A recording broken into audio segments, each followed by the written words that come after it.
start, I think we can, Yeah, go on with yes, I admitting think, people in the process itself.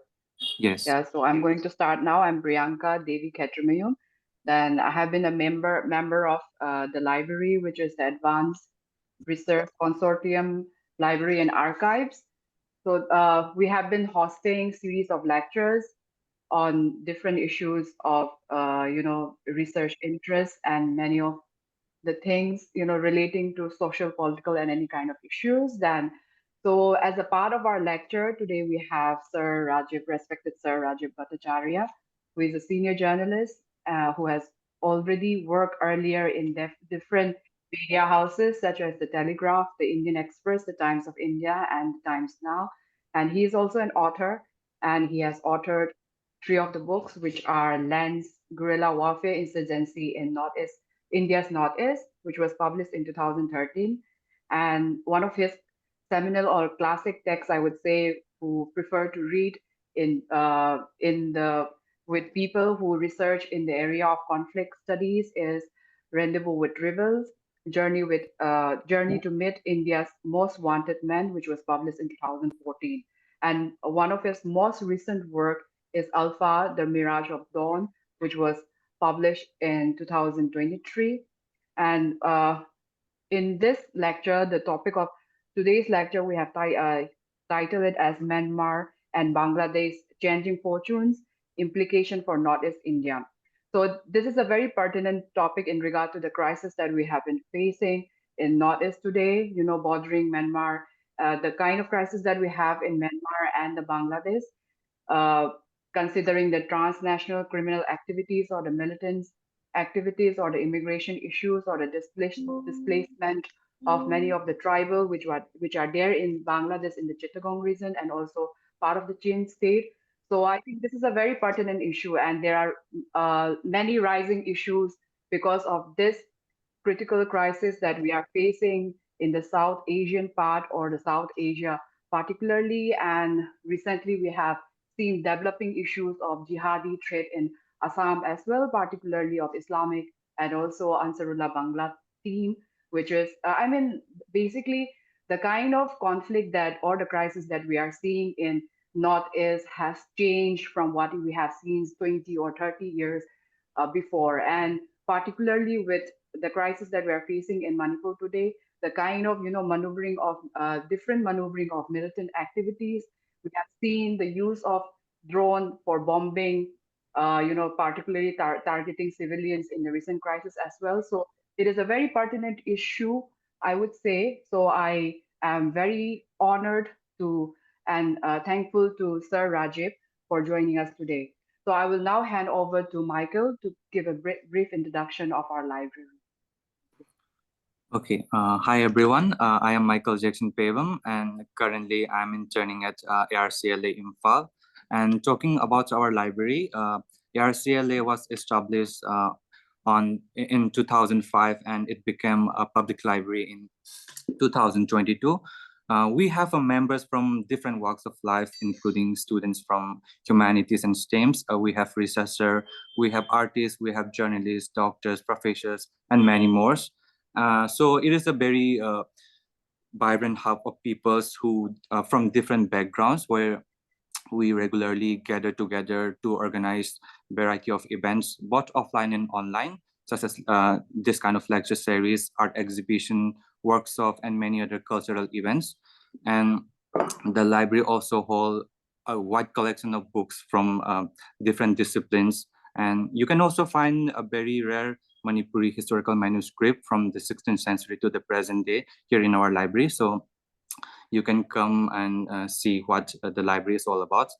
We open every day, so at any day you can come. And so to learn more about our library, you can follow us on our Instagram. I will drop our Instagram account link here in the chat box, and become a member of our library just by filling up a simple Google form. I will also drop our library membership registration link here in the chat box. So if you are interested, you can become a member of our library. We charge only 200 rupees for 1 year. So yeah, that's all about our library. So it's time, I think it's time to start the session. So I ask my co-host Priyanka to take over and start the session. Thank you so much, Michael. So without further delay, I would ask Rajeev sir to start your lecture. I think you can give the lecture for an hour, as I was told. Then after the lecture, we'll have a discussion session where the participants can ask questions for like 30 or 40 minutes. So I would hand over the mic to Rajeev sir and start it. Thank you. Okay, first let's do one thing. Let me speak for about 45 minutes and let's keep 15-20 minutes for Q&A. Okay, well, let's try and finish it off, say by 1 hour, 10 minutes, because again, I'll have to go out somewhere. Okay, we'll do. Good morning, everybody. And my heartiest thanks to ARC LA for giving me this wonderful opportunity to speak on the current situation in Myanmar and Bangladesh and their impact on the Northeast. Thank you so much. Now, let me first very quickly, it's a very huge topic actually. And given my greater familiarity with Myanmar, I'll be speaking more about Myanmar and perhaps less about Bangladesh, because very recently I have been to Myanmar several times. I have not been to Bangladesh. So whatever we know from our sources and by reading, whenever you go to the ground, a different perspective emerges actually. So let's begin from Myanmar. Myanmar's ongoing situation, whatever is the outcome, one thing can be said with great certainty is that Myanmar will never be the same again. Myanmar has changed forever. Now, what is the current situation? The Myanmar junta has effective control of around 30% of the entire territory in Myanmar. Effective control. The resistance groups have 45% effective control, mainly the periphery, entire periphery. And there is keen contest for 25% territory. Keen contest is going on. So this is the rough outline of the current situation. Now, since 2021, we have been noticing that Myanmar junta has been severely on the back foot. It has not been able to reoccupy or recover any territories that it has lost in the last 4 years. The entire periphery is gone. There are only, in the entire border of Myanmar, there are only 2-3 spots where it still has some control. One is Tamil. Okay. Now, what's going to happen in 2025? This year is going to be very crucial. I foresee the possibility of the Myanmar junta losing more territory. Now the battle has come to the Burmese heartland.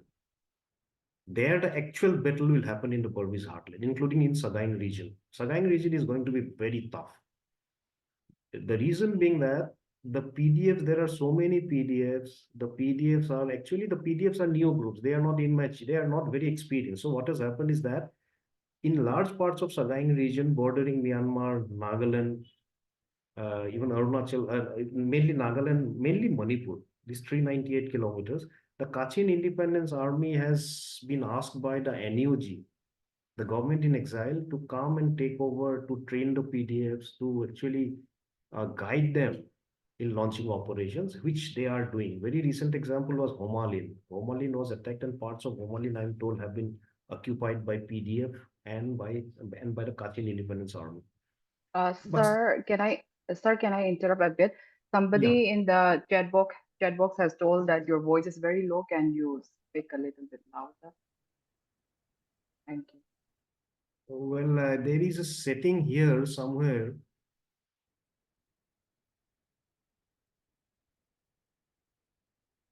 Okay, let me. I'm not being able to get the.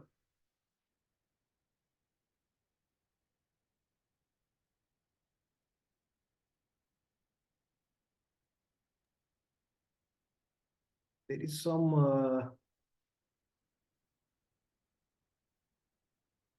Okay, I've done something. I'm not very sure if this works. Anyway, can you now? I'll try and speak in a louder voice now. Okay. Okay, sir. Yeah. So Sagaing region is going to be tough. it remains very unpredictable. But so far as 2025 is concerned, certain things can be anticipated. Our source information is based on what we speak, what we receive from the resistance forces, functionaries of resistance forces. Now, what they say, especially Arakan Army, some PDFs active along the border with Manipur and Mizoram, they see the possibility of the junta losing more territory in 2025, especially in Ayurvadi region and Magwe region. Magwe is going to be a major center of attack because all ordnance factories are located there. So if Magwe can be taken, if the ordnance factories can be destroyed, then the junta will be really, will go more into a back foot. Most crucial would be taking Mandalay. It's not going to be very easy. Already the periphery of Mandalay, some parts of the periphery have already been occupied by the resistance. Now, a very crucial battle. I think this year we'll hear more about battles about in Mandalay, Magwe, Ayurvadi, and Bago region. This region in the bomber heartland. Now, if Mandalay is taken, if the junta is forced to retreat from Mandalay, then I would say then the junta is in serious trouble. The fact remains that the junta is still the most disciplined force among all resistance forces. Okay. And the place where the resistance forces are most confident, very comfortable. One is Rakhine State, where Arakan Army has been occupied, has already liberated a very vast swath of territory. I was there last year for 24 days to southern Chin State and Rakhine State. I have seen the entire stretch. And also in Chin State. In Chin State, only about 15% of territory, especially in Hakka town and Phalam town, these areas are still under military occupation. The rest is gone. Mindat, Kanpetlet, these were the areas that were liberated last year. It's gone. So this stretch, opposite Mizoram, this is the stretch where the resistance forces are very powerful, entrenched, deeply entrenched, and also in some parts of Kachin. Now the real battle will start in the bomber heartland. The outcome is still not clear. It's very difficult to say. But all that can be said is that the junta is on the back foot. We see the possibility of the junta losing more territory in 2025. Magwe, Ayurvadi. It will be difficult, maybe difficult for the junta. It will be a tough challenge for the junta to retain control of that area. Arakan Army has moved into Magwe. And they themselves told me that our main target would be now to destroy all the ordnance factories in Magwe. There are about, I think, all our concentrated in Magwe. So that is about, very briefly about Myanmar. Now, when we talk about the impact of Myanmar on the Northeast, it has to be in terms of political, economic, and social. See, in political, when you talk about the political impact, the first thing that comes to our mind is are the projects, the big projects of Indian government, Lookist policy, Actist policy. The first is the trilateral highway, going from More, Tamu, Mandalay. What will happen to that highway? Frankly speaking, I don't see any future of I don't see the possibility of progress in that project till the conflict continues. Nobody will go and work there. I mean, who will give them security? Likewise, China has been playing all sorts of games. China has recently compelled a very big group, MNDAA, to sign a ceasefire with the junta. The projects, China has 28 special projects starting from Rakhine State, Xiaofu, and going all the way up to Shan State, Rulis across the border. Now it's fine, but the thing is, in Rakhine State, Xiaofu is still under military control. But what happens to the pipelines and maybe the high-speed diesel railway that will go through the bomber heart? There are close to 500 resistance groups in Myanmar at the moment. Some groups as small as 20 people. So that is the reason the junta is finding it very difficult. When they catch hold of one guy, they torture him, give us information. He's not able to give information on all the groups. Suppose I live in Guwahati. In Guwahati, there'll be, suppose in Myanmar, in a place like this, there'll be 10 groups. I'll not know any the groups that are operating maybe 10 kilometers beyond. So even if I'm tortured, I'm not able to give any information. That's the reason why Myanmar junta is very confused. They're unable to control the region. Now these Chinese projects, they pass through the bomber heartland. And very interestingly, anti-Chinese sentiments have swept the bomber heartland now. While anti-Indian sentiments have swept Bangladesh, anti-Chinese sentiments have swept the bomber heartland in Myanmar. Because China is seen to be drawing close to the Myanmar junta, which the people have not liked. The Spring Revolution is very different from previous revolutions. There are many reasons. The main reason is that earlier, only the ethnic minorities, Kachins, Karens, Chins, these are the people, the Shan in Shan state, these are the minorities who had rebelled against the Myanmar junta. The bomber heartland had been very dormant, had been very silent. This time, the bomber heartland has risen up in rebellion. They say it's not a rebellion, it's a revolution, and hence the term Spring Revolution. They've gone to the ethnic minorities. Now, for instance, we know in Tamil, there are Burmese, there are Kukis, there are Chins, there are Gorkhas. They have received weapons from as far as Shan state, from TNLA. They have gone and taken training in Shan state. These PDFs, there are, till 2023, there were 8 PDFs when I spoke to them. When I went across the border, when I spoke to them, there were 8 PDFs. I don't know the current immediate situation, the current situation, or maybe it's the same. Unity was a problem among them.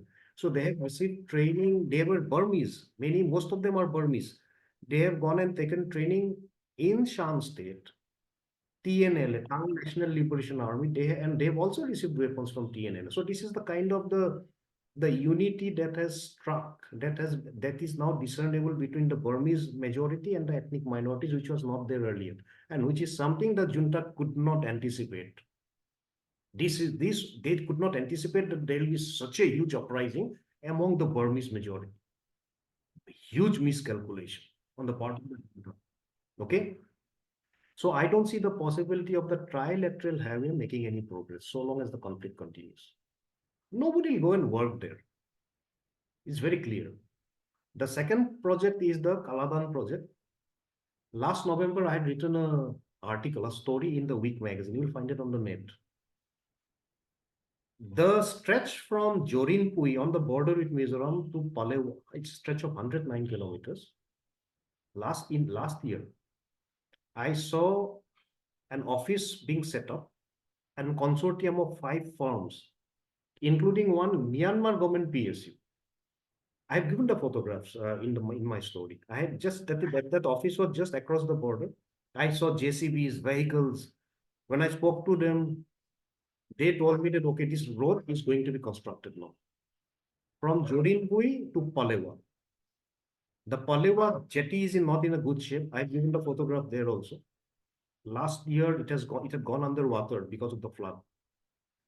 From Palewa, it's the waterway to Sightway. Now, I think this 109 kilometers is going to be completed. But beyond that, there's a big question mark. See, you can't, for assessing the Kaladan project, you'll also have to see inward what is happening in Mizoram. In Mizoram, from Jorinpui to Longtlai headquarters, the road is okay, fine. Some parts were destroyed, were damaged last year. It's going to be repaired. But what about the long stretch of road from Longtlai to Aizawl to Silchar? The plan is to take the road to Silchar and connect it to the east-west corridor. But if you have traveled from, say, Aizawl, or maybe from Silchar to Aizawl, from Aizawl to Longtlai, it's a very narrow road. Very narrow. How can you handle such a huge volume of traffic? Simply impossible.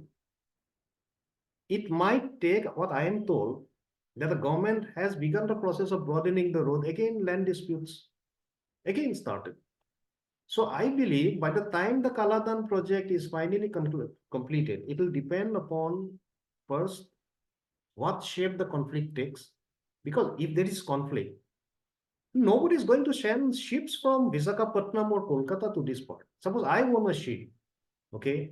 Why am I going to send it to a conflict zone? Suppose it gets bombed and gets destroyed. Who will give me the, okay, I'm going to suffer. I wouldn't prefer sending my ship laden with goods to a conflict zone. It's very simple. So long the conflict continues, maybe this road stretch is going to be completed, but beyond that, it's doubtful. It's doubtful. And I'm told by the locals there in Palewa that the jetty will have to be really revamped. It's a very small jetty. So I believe a lot of work remains to be done. So this is about the two major projects. Uncertain. So long the conflict continues, uncertain. Then the other issue, which is always the Indian government, the state governments also sometimes keep on highlighting, the rebel camps in Myanmar of the separatist groups. ULFA from Assam and 4-5 groups from Imphal Valley. What will happen to these camps? So long as the civil war or the spring revolution continues in Myanmar, these camps are going to be very safe. Nothing is going to happen to them. Now, if you have a look at the history of the Myanmar junta taking action against the camps, we don't really have very many instances. It was only once in 2019, Operation Sunrise 1 and 2. That, and also that was mainly because the junta swung into action because of Arakan army. Okay, which I have written everything in my book. I'll not go into details. So long as the spring revolution continues, these camps are going to be safe. The ULFA has camps opposite the eastern districts of Arunachal Pradesh and Nagaland, Mon district, Longding, Tirap, Changlang. Now, the relationship of these groups with the Myanmar junta is different. The Myanmar junta 2 years ago had approached the ULFA and had also approached one faction of NSCN Khaplang with whom ULFA has camps. They stay together. The junta wanted people, cadres, to be enlisted in the army. And they have done this everywhere in Myanmar now. There are reports that they have even picked up beggars from Yangon. They have started recruiting women also into the army. So the ULFA and the NSCN faction of NSCN said, we are neutral. Don't force us to join. Don't compel any of our children, any of our residents to join the army. And the Myanmar military, the junta, so far as that region is concerned, opposite Arunachal or Mon district, junta hasn't done forcible conscription there, but below Mon district, as you come down to Noklak and below Noklak, we are told that the Myanmar junta has come and forcibly recruited some people. That's what we are told. But these groups, their stand is very clear. We are not going to, will not get drawn into the conflict. Don't involve us. So don't come and forcibly recruit people from our villages.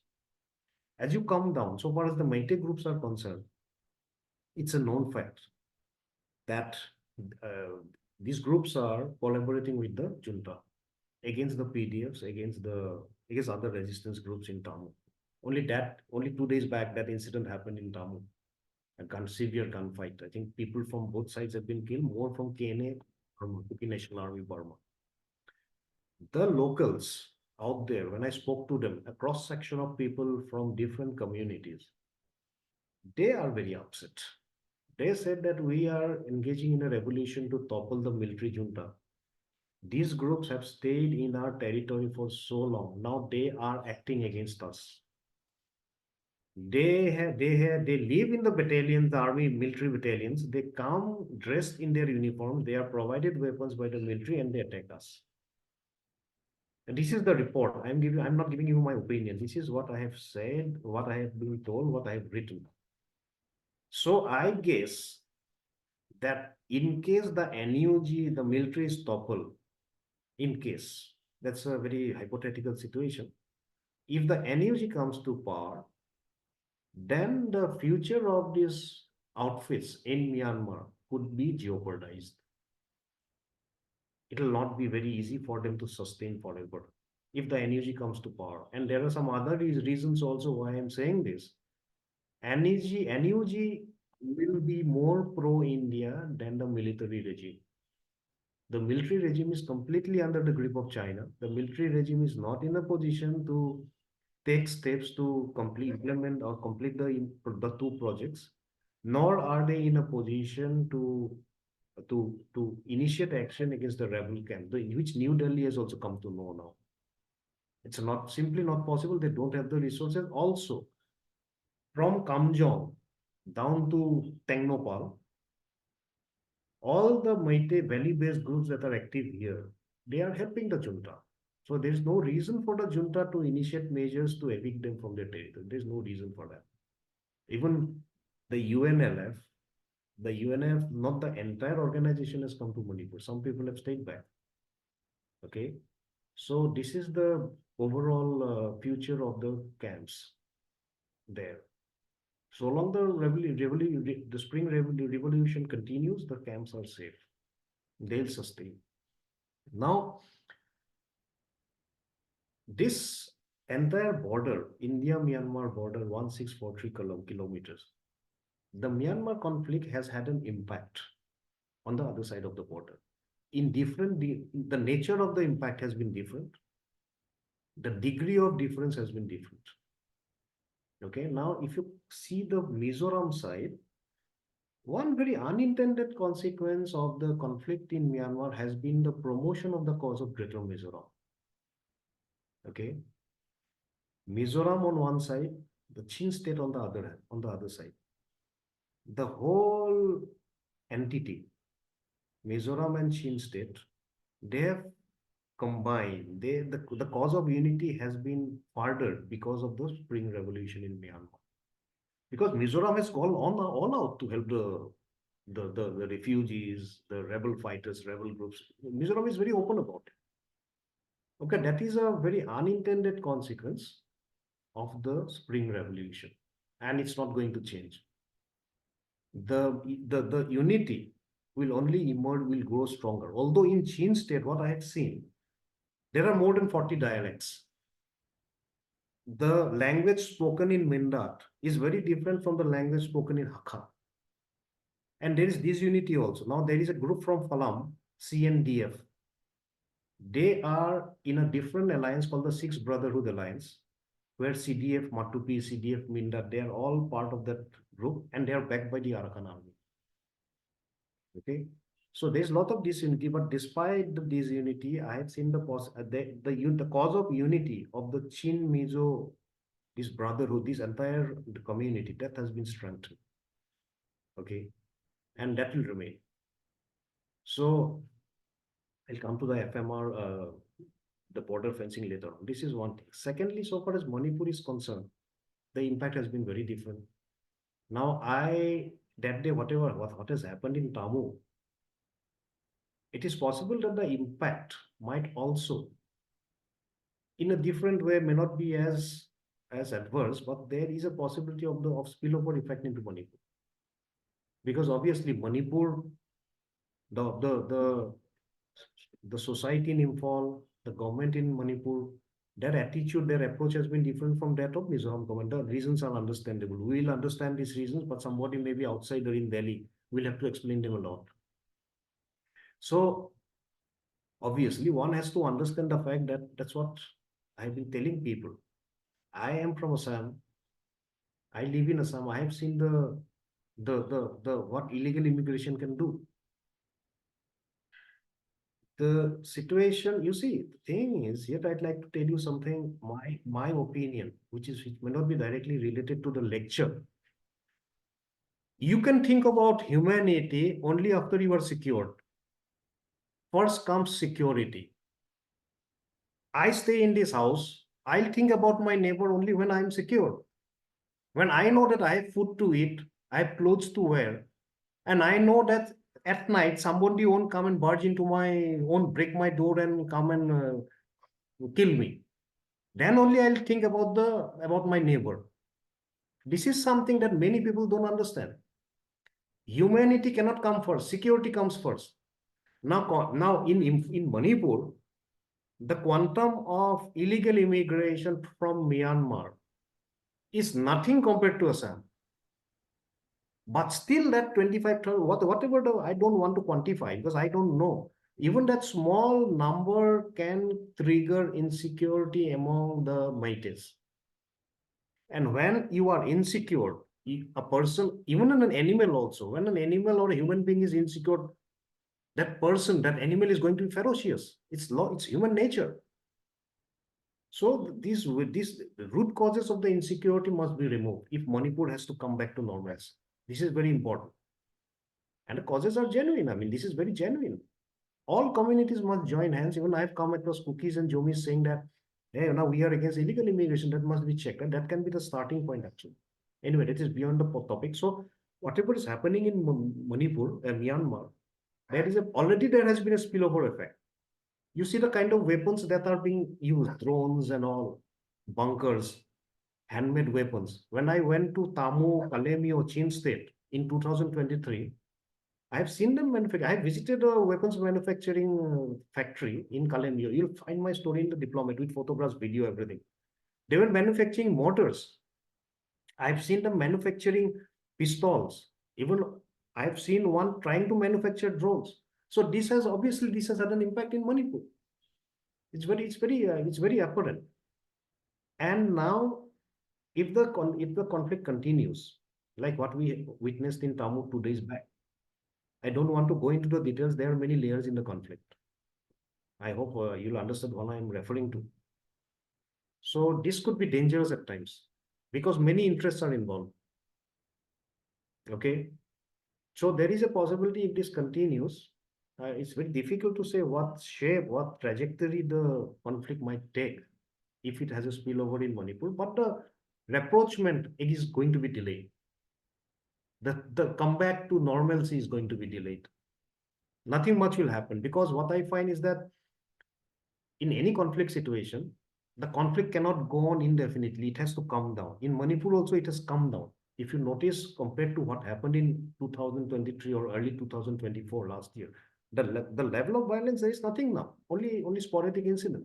But the divide that has happened in Manipur, that is deep-rooted. So that is, people will have to sit down. They'll have to decide how to make the approach. That divide is very deep-rooted, if my observations are right. So that will take time for all these the gulf to be breached. It will take time. Okay. Now, another impact from Myanmar is that because of the conflict, the economy is in distress. It's falling down. Arakan is a region that is self-sufficient in rice production. But I am told now, this year, there might be a drastic fall in rice production, paddy, because of disturbed conditions. So what has happened? Poverty, unemployment, drug trafficking has emerged as an avenue of employment. Now, flow of drugs has definitely increased into the Northeast. The thing is that you find mainly two items being that come from Myanmar. One is heroin number 4, sometimes unrefined heroin, that is what we call as brown sugar, but mostly nowadays the synthetic tablets, yaba and world is yours. The reason is the manufacturing process is very simple. Now, when I went to Camp Victoria in 2023, when I interviewed some senior functionaries and also on record, the vice chairman, Dr. Sweekhar, he told me that even vehicles, some drug barons have set up manufacturing items inside vehicles. As the vehicle keeps on moving, the yaba tablets are being produced. And when there is danger of bumping into some checkpoints of the PDF groups that are against drug trafficking, they simply dismantle the items. It's so very easy to, it's cheap also, requires less space, unlike heroin. Production of heroin is a very elaborate process. But yaba, world is yours, brightly colored pills, mainly pink colored pills. They come very cheap and it's very easy also. So many, as a result of poverty and unemployment, many people have taken to drug trafficking. People earlier who used to deal in guns, okay, many people along the border, they've taken to drug trafficking. Now, Dr. Sweekar was telling me that drugs from Myanmar even go to the Middle East. Drugs from Myanmar come to the Northeast mostly through Mizoram, Champhai, that district, and less from Manipur nowadays. And I have reasons to believe that there will be new routes to Nagaland also now. Because Nagaland offers a simpler and safer option, okay, in the days to come. That is a big possibility, but less through Manipur. From Mizoram, part of the consignment goes through Assam, it goes to the mainland, and part of the consignment goes to Bangladesh. Many a time, drug consignments have been confiscated along the border. You'll be surprised to know in Bangladesh, the per day consumption of yaba is 20 lakh pills, less if not more.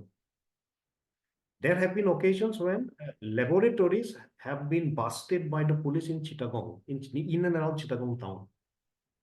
Okay. So even the Rohingya camps, I've been there, they're extremely poverty, they live in poverty. So drug trafficking has emerged as a viable employment option for many people. And so long the Spring Revolution continues, I don't see any possibility of Myanmar economy reviving. So this will continue, drug trafficking. So another trend, which is very interesting, when I was in Myanmar in 2023, I went all the way to Kalemyong, then to Chin State. I have come across some small functionaries of resistance groups saying that gangsters from the Indian mainland have contacted them for weapons. I think in the last NIA charge sheet that was submitted, I think last year, there also it was mentioned. Some linkages have been found as far as UP, Uttar Pradesh, or something, if I remember correctly. So this is very interesting. So these people, maybe from the mainland, some gangsters, maybe they feel that it will be easy to grab hold of sophisticated weapons from Myanmar. Okay. But most of these groups are suffering from a shortage of weapons. The groups that are active along the border, most of the groups, the groups that are fighting the junta, they are suffering from a severe shortage because in Shin State, in Camp Victoria, and in some other places, one rifle that I have seen is the KA series that is manufactured in Kachin and supplied by Kachin Independence Army, which means that this comes at a less price. If an AK-47 or maybe if an AK-56 costs you about say 5 lakh of rupees, you will get the Kachin piece in 1.5 lakhs. So I've seen a lot of these Kachin-made weapons, these automatic Kalashnikov, made in Kachin, AA-09. I've seen that in Chinsted also in Kalemie also. Okay, so they are suffering from a shortage of weapons. It's not that weapons will flow from Myanmar. It's the other way around. Weapons from Indian ordnance factories are flowing into Myanmar. Already many people have been arrested already. And these are not sophisticated weapons. They're those weapons like single barrel, double barrel shotguns and .315. So they are coming from Indian ordnance factories. Now, how they are coming, it's a way that merits another story by journalists actually. You have to probe. Not in one place, the connection is very zigzag. Okay, gelatin many times in Mizoram, gelatin explosives have been seized. Gelatin come from other parts of the country and they go out of the border, go out to Myanmar from the border. So these things, I think it will be very difficult to stop all this, and it might continue. Okay, it's more from the Indian mainland, not from the other way around, because there is shortage of weapons there. Sometimes in Mizoram, near Aizawl, once I remember some people were arrested with some automatic rifles. So this is an exception, not the rule. They don't have weapons, too much of weapons there. No sophisticated, there's just a shortage of weapons. And these groups have been telling the NUG repeatedly, do something. We can't fight with these weapons. We don't have ammunition. Do something. Okay, I think the situation has improved slightly because the NUG has taken some measures, but still there is a huge shortage of weapons. Not in the Arakan army side. They are flush with weapons.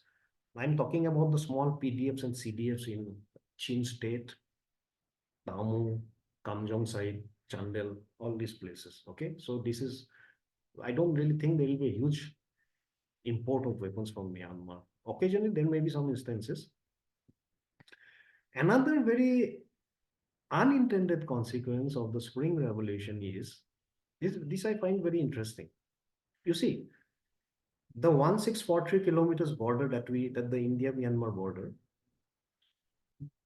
the population living in the borderlands on the other side in Myanmar, they have always been dependent on India. They have been surviving because of Arunachal Pradesh, Nagaland, Manipur, Mizoram, because supplies go from this side. And these borderlands are among the most underdeveloped areas in Myanmar. The worst is as you go up, say from Noklak district, Noklak, Bon, Longding, Tirap, Changla. There's no roads, no schools, no buildings, nothing. If you can't go from there to Myanmar, I mean, you have to come all the way to Noklak, go to Khamti, then take a road. Now a road has been built from Noklak.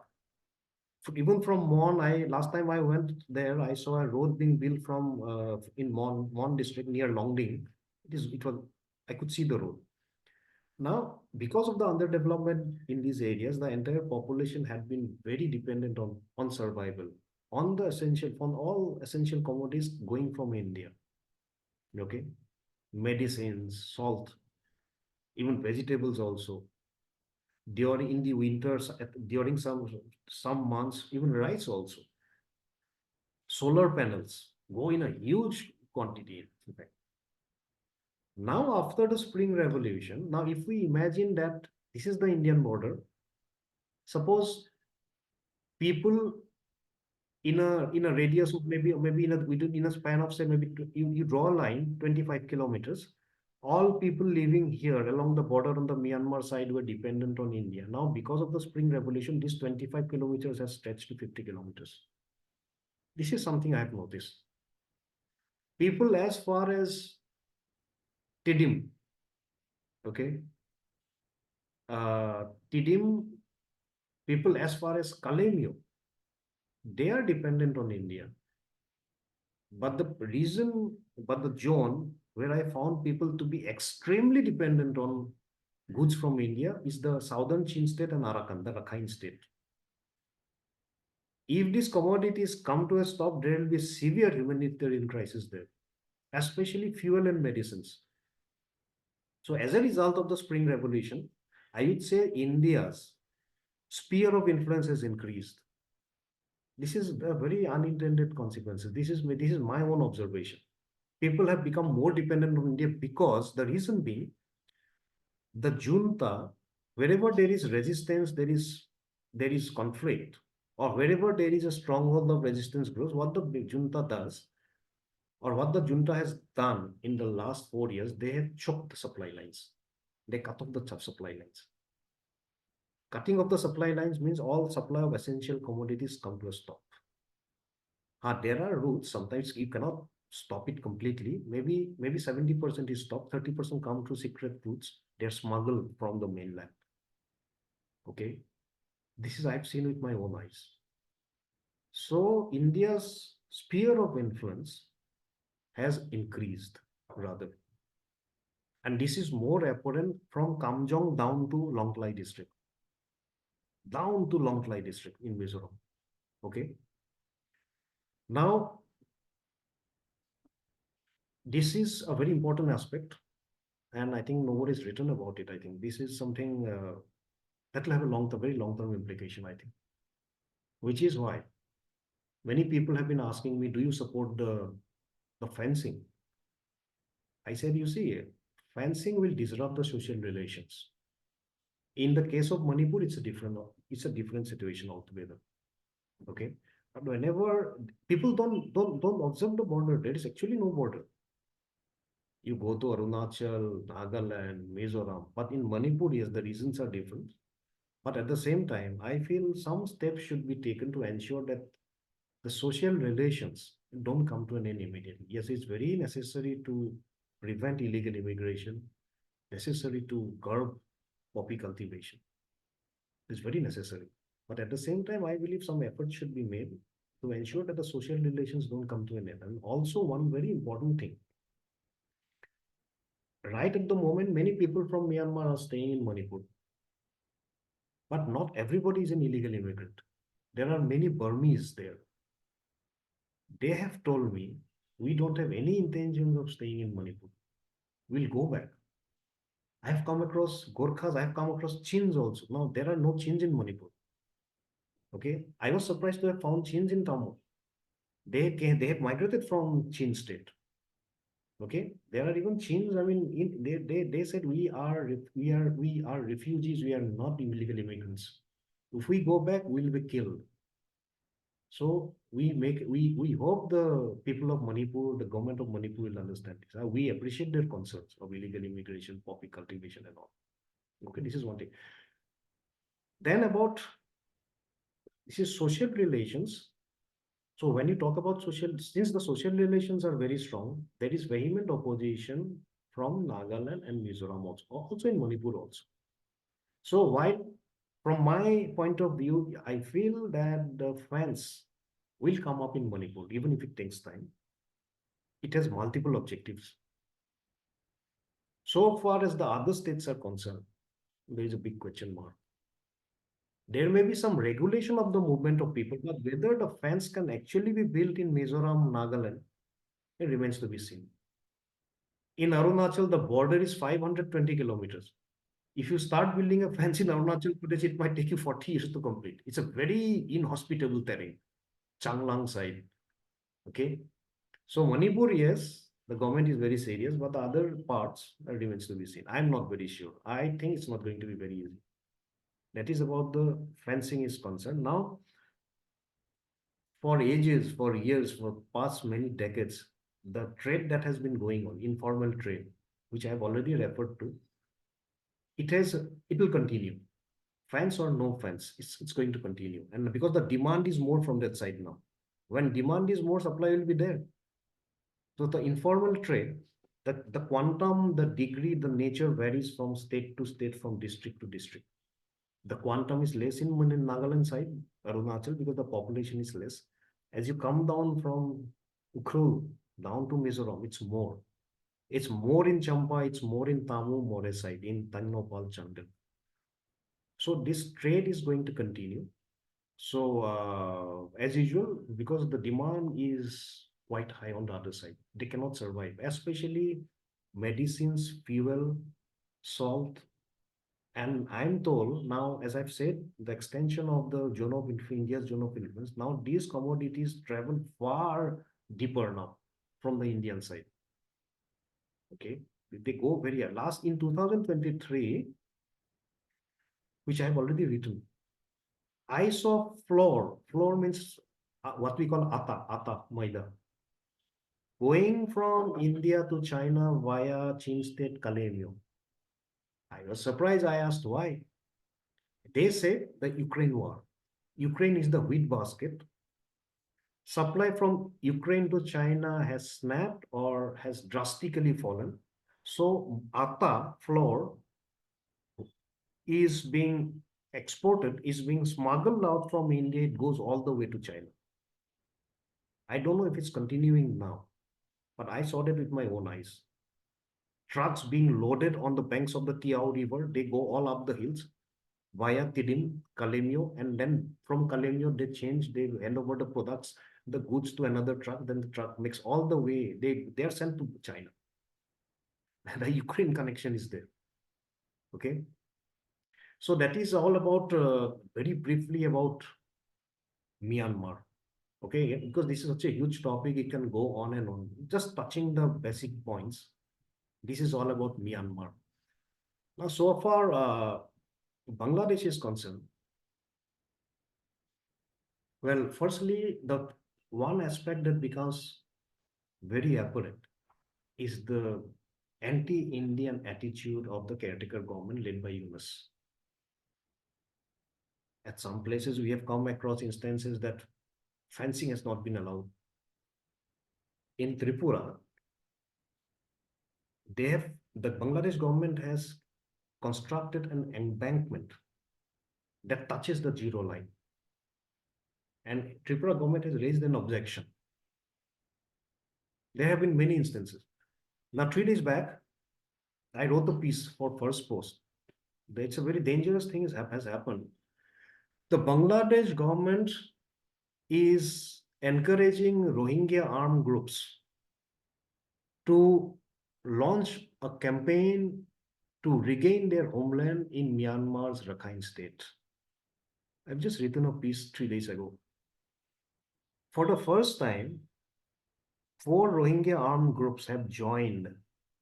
They have floated a united front called the Rohingya Army or something, Four Brothers Army. According to information received, training camps have also surfaced in some parts of Cox's Bazar district in Bangladesh and also in Bandarban district, which is one of the 3 districts in Chittagong Hill Tracts. Training has started. Functionaries are being trained in explosives and weapons. And some people say that consignment of weapons have also reached these groups. This is one, I see it as a very disturbing trend because firstly, defeating the Arakan army may not be possible. Arakan army's strength is 50,000. I've seen their weaponry. They have artillery, heavy machine guns. Okay. Now, will it be very easy to defeat? I don't think it is going to be very easy. Yes, what will happen is the typical hit and run guerrilla tactics only in one district of Rakhine state, that is Maudo. There, the Rohingya armed groups in Maudo district, 70% of population are Rohingya Muslims. Okay, when I went there, Butidong last year, that's what I could gaze, I could see the whole situation. It may not be very easy. Regaining the homeland, Rohingya homeland would be possible only if you compel Arakan army to move away, if you defeat them, if you compel them to relinquish the territory. I don't think that's going to be very easy. It will not be very easy for the Myanmar military also to come and regain the territory in Rakhine state. It's not going to be very easy. So in that case, what happens? The typical hit and run guerrilla tactics along the border. The civilian population, the Rohingya people, they might be caught in the crossfire. Consequently, more refugees crossing the border to Bangladesh, crossing the Naf River to the refugee camps. More people, Cox's Bazar is bursting at the seams. Situation is pathetic. It's the largest refugee camp in the world. More people there means more illegal infiltration into India. It's happening. Now, Pakistan is deeply involved in this Rohingya campaign, along with the Bangladesh government. I am very surprised. Till last year, the Bangladesh government and especially the DGFI, Directorate General of Forces Intelligence, one of the main intelligence agencies of Bangladesh, had been negotiating seriously with the Arakan army. That I know for sure. This is not a rumor. The main topic of discussion was repatriation of the refugees. 1 million, over 1 million. Arakan army says, we'll take them back, but not in these conditions. We have to receive aid. International global agencies will have to support us. Otherwise, if we bring them here, who will feed them? Nobody can go to the market. The markets are closed. I mean, there's a possibility of rice production falling. Who will feed them? Okay, so this is the main condition that Arakan army had given. We are willing to take them. So now Bangladesh government, on the one side, on the one hand, they were negotiating with the Arakan army. On the other hand, they have provoked the Rohingya armed groups to launch a campaign to regain their territory. I mean, I find this very interesting because it's not going to be very easy. An organization like Arakan Army, they initially began as a guerrilla organization. Now they are a regular army now. They have occupied all the military establishments till from southern Chin state, from below Mizoram, southern Chin state right up to Maudo. I have gone and stayed in military battalions previously, battalions of the Myanmar military. Now they have occupied it. So it's a full scale, it's a full-fledged army now. Okay. So I don't know what prompted the Bangladesh government to do that. Maybe so far as Pakistan is concerned, I don't really think Pakistan is really bothered about the Rohingya cause. Pakistan is more bothered with India. Maybe developing, if that region develops as a hotbed of terror, it will help Pakistan to launch operations in India. And Pakistan, ISI, already has sleeper cells in India at different places. Last month, Operation Praghat by Assam police. Many people were arrested, including one Bangladeshi national. And this has happened earlier also.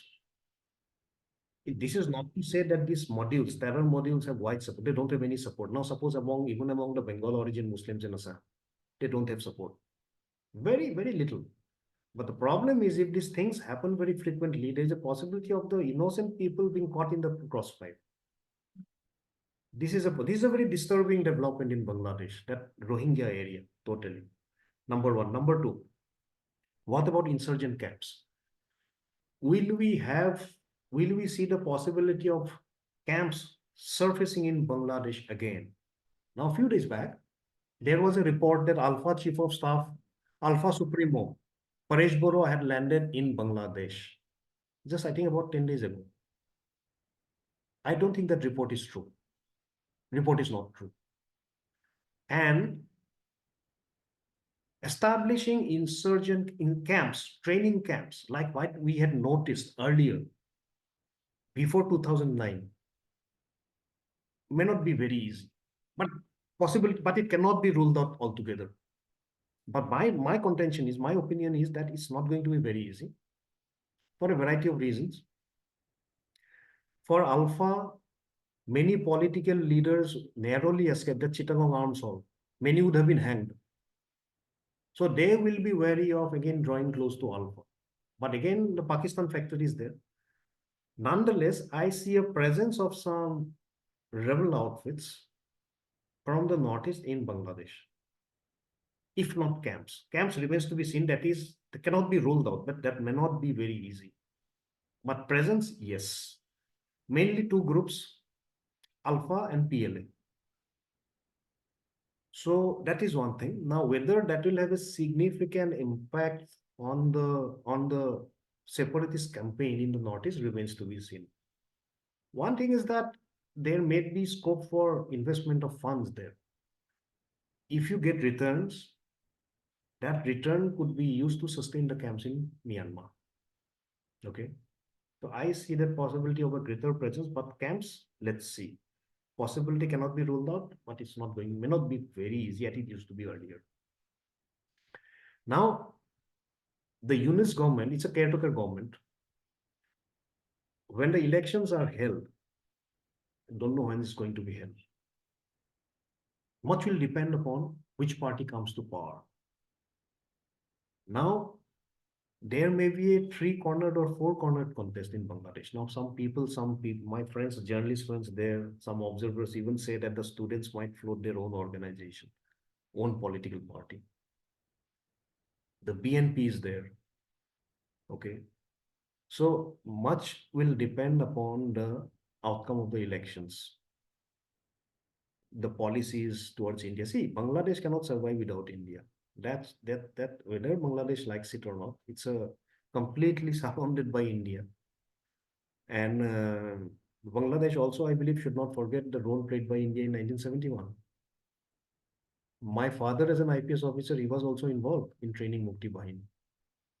So the kind of statements that we hear nowadays, India had a very peripheral role. I mean, this is quite surprising.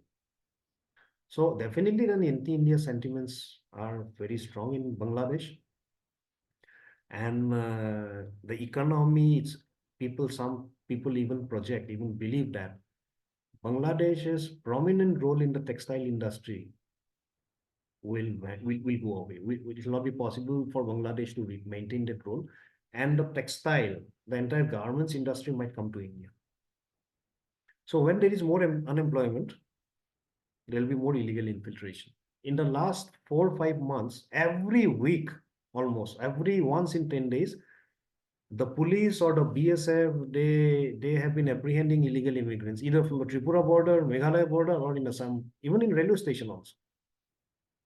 Okay, this is dangerous because India is not a rich country. You cannot allow illegal infiltrators to come and settle down in nooks and corners of the country. No.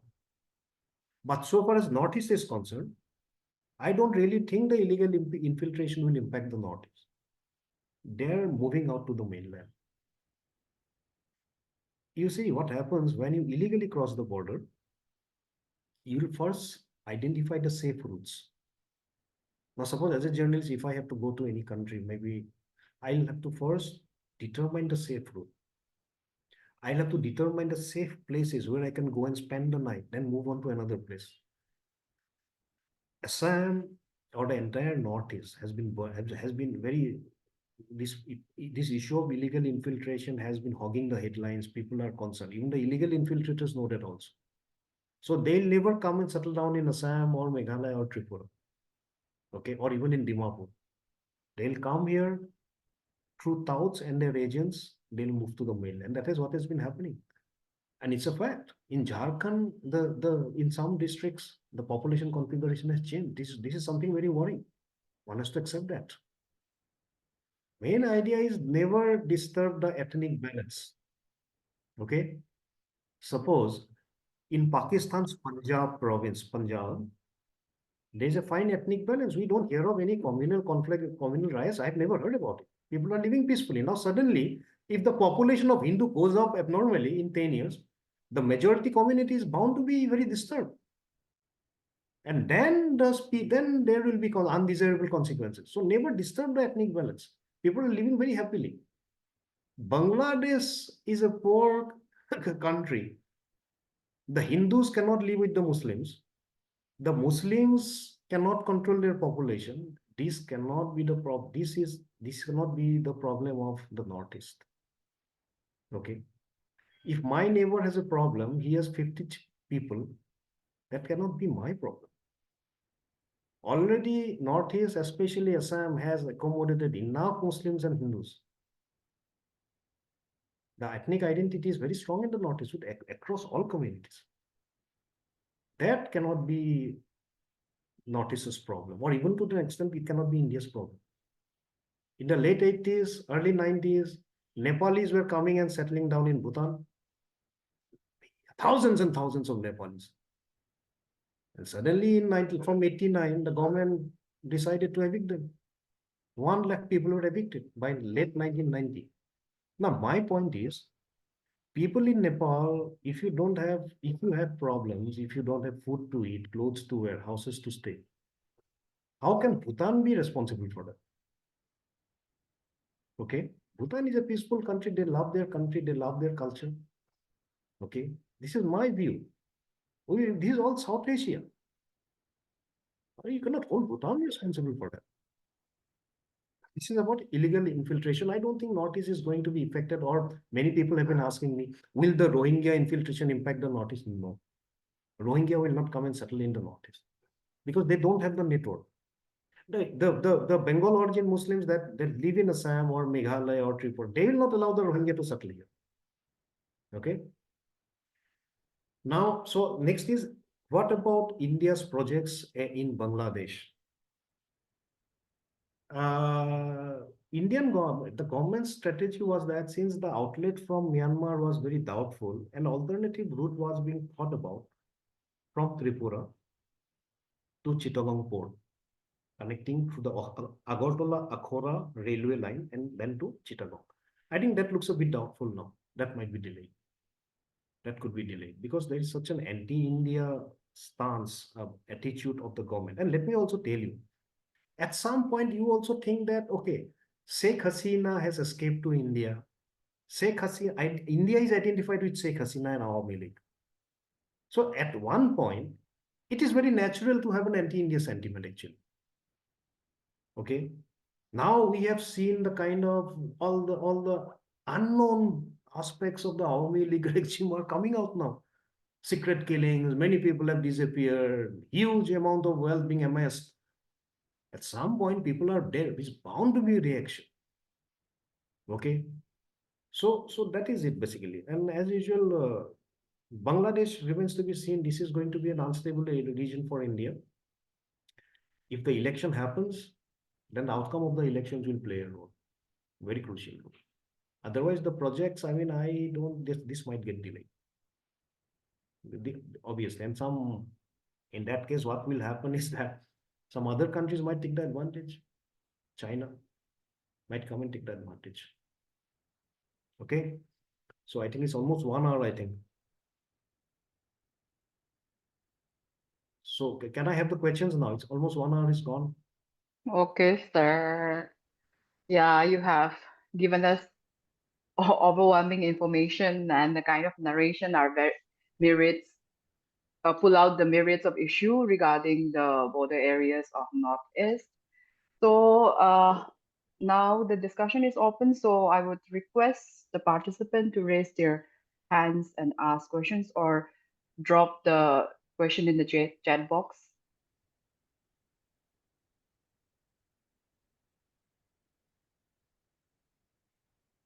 If anybody wants to ask question, then please request it.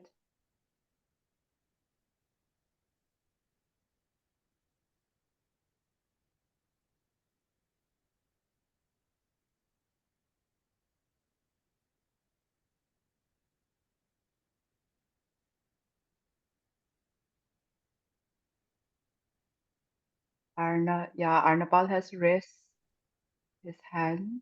Yes, if no one else is, if people are waiting, then in the meantime, let me ask my question. Okay, can you see me? Hi, Rajeev. Yeah. It was really illuminating hearing all those stories. I mean, you were such a great storyteller while you were saying all those stuff. I mean, you have such strong visual appeal in those narrations. So yeah, thank you for all those details and stories that you shared.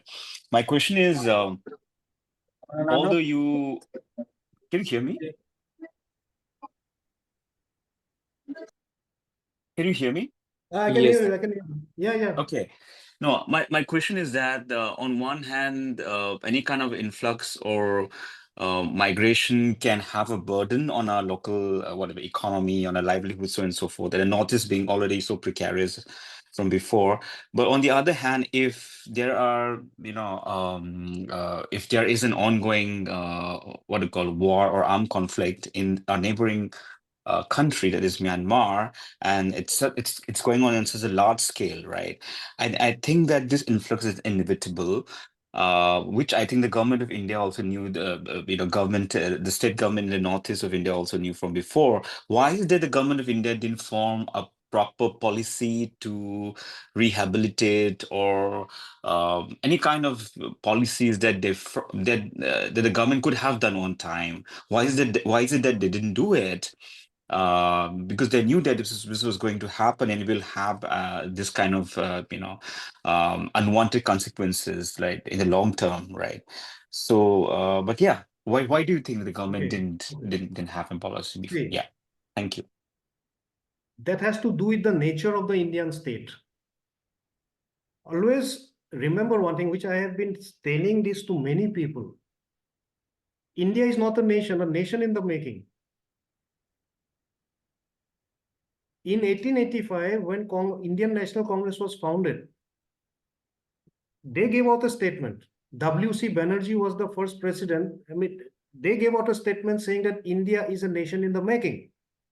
Now, for a country to emerge as a nation takes hundreds of years. I find senior government officers not able to understand this. They don't even know the difference between a country and a nation. Okay. Now, for a country to become a nation, the process is longer when there is cultural diversity. A national mainstream has to emerge, has to evolve. All communities have to get attached to the mainstream. Now, the process of the formation of a nation begins with a monetary union that we have had since British times. Okay. Now, India is evolving from a country to a nation. The government is evolving. All institutions are evolving. The problem, the Indian government's problem is, Indian government doesn't have a long-term vision on anything. The only long-term plan, permanent plan is to win elections. Number one. Number two. Second permanent plan of the bureaucrats, government officers in Delhi is to continue remaining in Delhi. How do I retain my bungalow? How do I retain my car, vehicle? This I have seen with my own eyes. And I don't have to be an ISI agent to say all these things. See the condition of Assam. If you go to Delhi, you talk to senior, I'll give you some addresses, phone numbers, you go and talk to them. See what has happened in Assam. Okay? So government don't expect maybe after 50 years, the situation will change. The government will become more efficient. The government will promptly react to crises, emergencies. But now it's all ad hoc and knee-jerk reactions. So there was a famous social scientist, Gunnar Myrdal. He had written a book called Asian Drama, where he said that India is a soft state. I think apart from being soft, Indian state is also very ad hoc. It's an ad hoc state. Everything is knee-jerk reactions. Okay. Everybody, they don't want to come back from Delhi. So why do you want to open a controversial file and rake off some problems? Keep it like that. Put it on the back burner. So everything is reactive in India by the Indian government. Please remember that. And India is a third world country and a nation in the making. Try to understand. If you understand everything from this perspective, you'll understand many things. But at the same time, I'll tell you, the stage of India breaking up is gone. India is not going to break up. But unfortunately, what might happen is that when a country evolves into a nation, many languages, many cultures might get wiped out. Okay, I see that possibility. And many communities' space would become less. And I see that happening in Brahmaputra Valley with the Assamese, with the mainstream as communities, indigenous communities of Assam. I see that happen. So I think broadly, I think I have answered your question. There is nothing, don't never compare India with Western Europe, with Japan, with New Zealand. Never do that. Don't compare India with Somalia also. India is somewhere between Scandinavia and Somalia. Okay, if you have understood this, you have understood everything. India is much better than Somalia or Sudan, for that matter. Okay, Thank you. I think Natasha has raised her hand, but before coming to her, I'll just read out a question in the chat box by Rajkumar Panturan. So he has typed, how is the ST demand by homes perceived by the other existing ST communities in Assam, whereas the demand by Métis in Manipur has been polarizing for the existing STs? And what is the alpha independent position on the ST demand by a home? See, when you talk about Ahoms, there are 6 communities, indigenous communities. They are demanding ST status. Now, I am not an ST. Okay. I come from an upper caste, supposedly, but although there is nothing, the caste affiliations are not very strong in Brahmaputra Assam. Everybody has the support of this demand, ST demand. Everybody in Assam, except immigrant communities. Now, there are people, I'm talking about Brahmaputra Valley, okay? Now, there are ST, all communities who are already ST. They feel concerned that, okay, these are socially very advanced communities, Ahoms, Koch Rajbangshis. If they get ST, then we will have to suffer. This is the reaction from communities who are already ST. People across the Brahmaputra Valley, there is wide-scale support for this demand, because this is linked. If this happens, the reservation of seats in the assembly will go up. This is one prominent reason why there is large-scale support for the ST demand. So far as Alpha I is concerned, if I am not wrong, Alpha I is supportive of this demand. Okay. So the context of Manipur and Assam, it's very different. ST demand is also seen as a bulwark, as a safeguard measure against the demographic invasion of immigrants and their future, their increasing space in the political arena, which is why the ST demand is being supported, not only by the Ahun, but all the other 6 communities.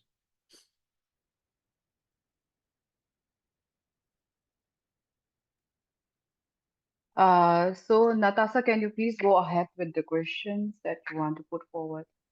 Yeah, thank you, Priyanka and your team for organizing this event, and thank you, Rajeev Bhattacharya, Mr. Rajeev Bhattacharya, for for this talk. I'm Dr. Natasha Thogam. I'm an assistant professor at IIT Jodhpur, and thank you for sharing this very ground reality from your own experiences as as a journalist. But I also wanted to know, okay, I mean, you gave us your talk, the focus of your talk has relevance to, I know you were speaking mostly in terms of Assam, your experiences in Assam, and you also told me that the comparisons are sometimes different because of the difference in the context between Manipur and Assam. But as you could also see, the conflict in Manipur is, although we do not see it, but it's still far from a resolution, right? And the different perspectives that you're giving. So what would be the solution that you could offer for let me take from a very very important bone of or point of debate, which would be something like the crisis of refugee or migrations, and then the repercussions of that, connecting with in Manipur's case, the ongoing conflict and the various other demands that are related to it, the ST demand and this issue about security versus the security versus humanity that you brought up. So how would you, I mean, are you then arguing that security is a larger, concern than the humanitarian? Because during the example of when a community is insecure, can you think about humanity? So I just wanted to push a little bit further, and I wanted to know, how what is your take in this whole scheme of thing, your perspectives there, and your opinion in the present context of the conflict in Manipur. See, firstly, if there are illegal immigrants have to be identified. Okay. Now, how do you identify them? The whole point is to, whatever I understand about Manipur, there has to be a common minimum program. There has to be a starting point. Now, illegal immigrants have also been linked to many other things. So, illegal immigrants, identification of illegal immigrants doesn't mean you catch them and deport them. It may not be possible, or may not be possible. In the case of Manipur, it may be easy, but in case of Assam, it's not going to be easy. But what stops the government from identifying them? Developing them, it cannot happen overnight. At least it's an ongoing, continuous process. In Assam, you have heard about, suppose, NRC's flop.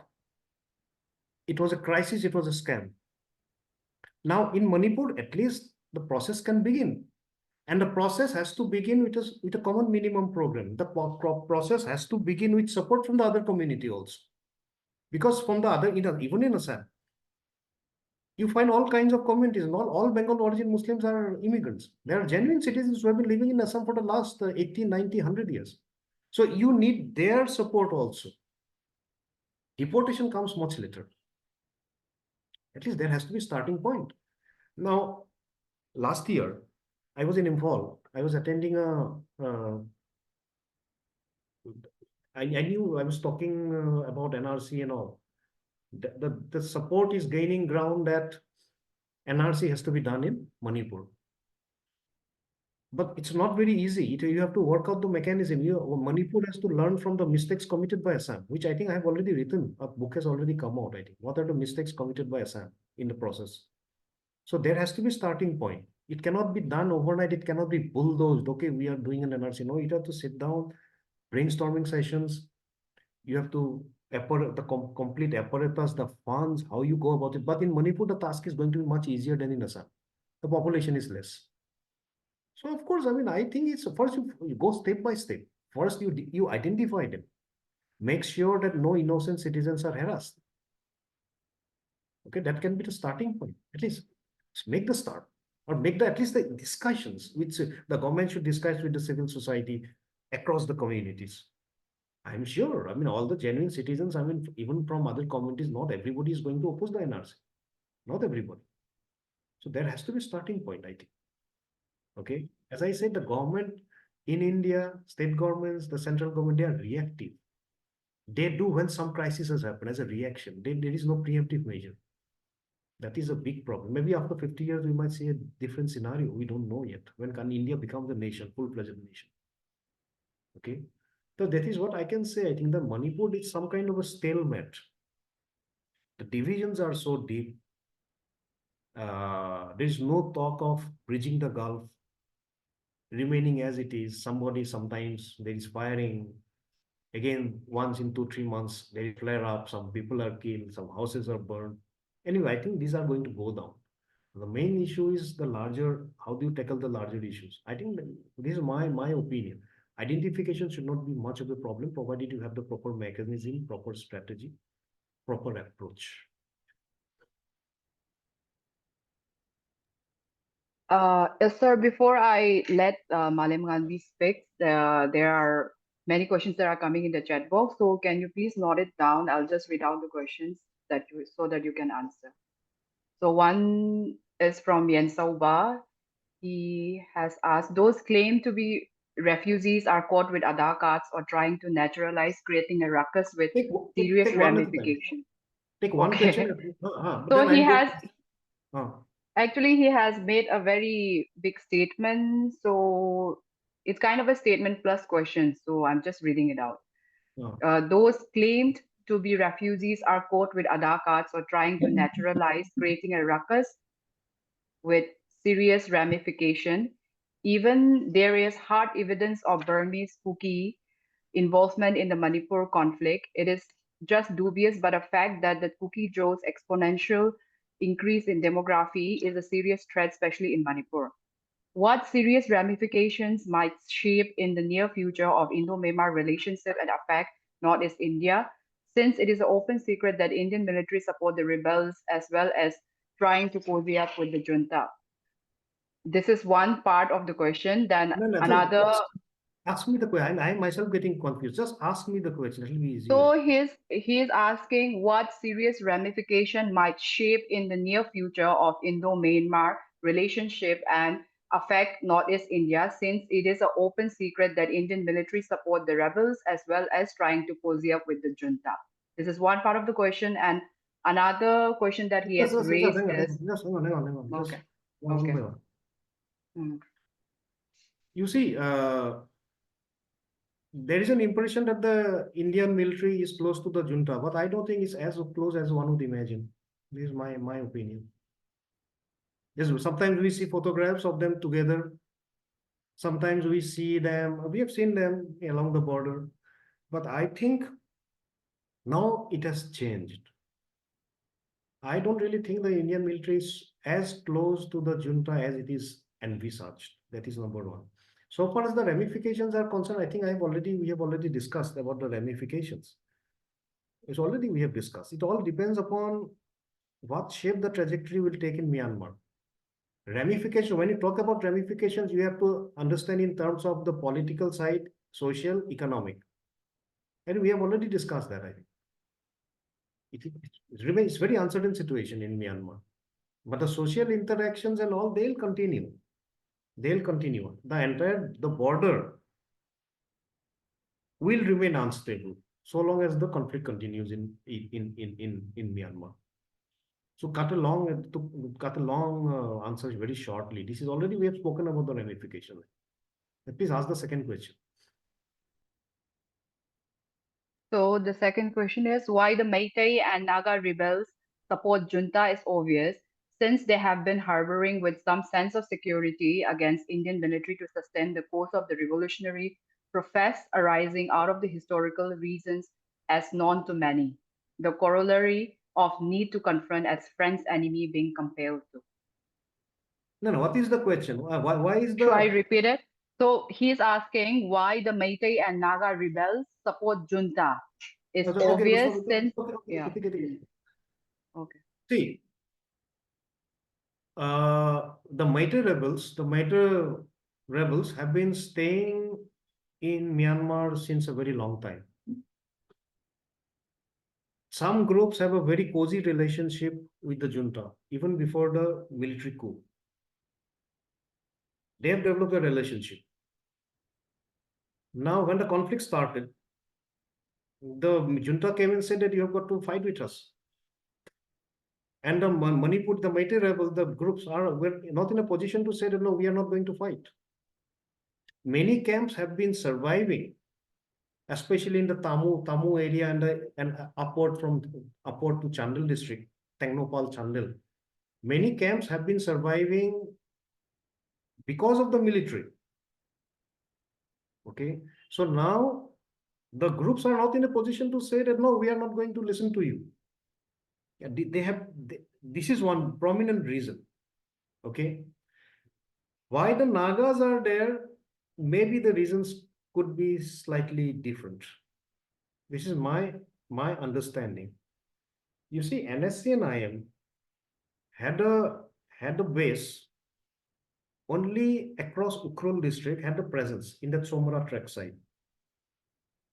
So now NSC and IM, what we have come to know, NSC and IM wants to extend its sphere of influence to the other side also. Okay, they have established the presence as far as Homalin.